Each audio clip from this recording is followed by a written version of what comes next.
Привет всем!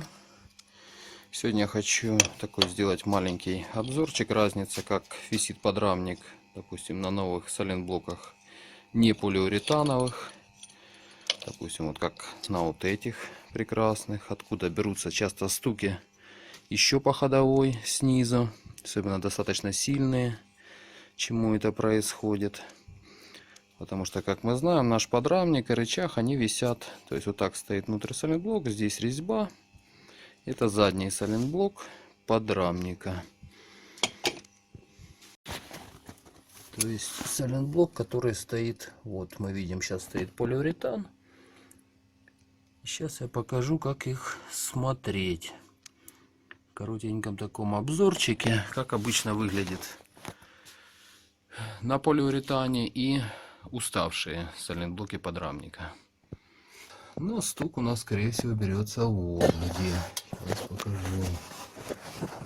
Как у нас весело висят от кузова сайлентблоки подрамника. Вот справа где-то сантиметр уже провисли, а слева уже больше. Тут вообще не сегодня, а завтра.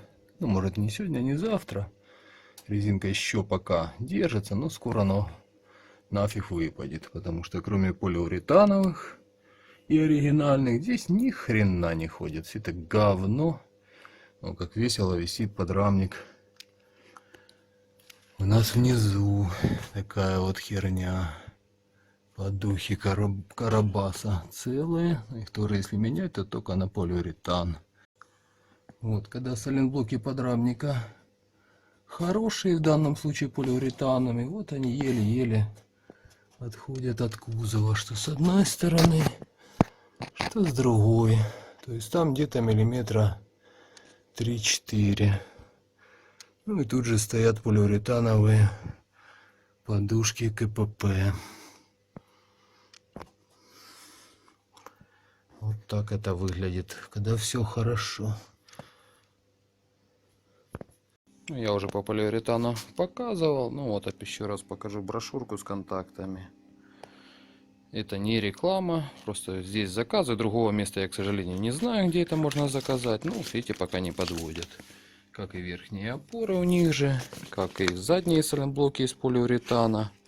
Там втулки. Ну, а также при желании и передние сайлентблоки переднего подрамника тоже из полиуретана. Вот так вот они выглядят. При необходимости их тоже можно заменить, что тоже из обычной резины, как уже показывает практика, к сожалению, они не ходят, и подрамник липается как сопля. Ну и, собственно, вот как-то так. Если вы обнаружили у себя какие-то непонятные стуки, то ли при переключении передач, трогании, остановке, вообще на ямах, то есть вроде все сделано, все хорошо, залазьте в яму и смотрите, как выглядит ваш подрамник и как он сидит к кузову. Ну, на этом все. Всем спасибо. До свидания.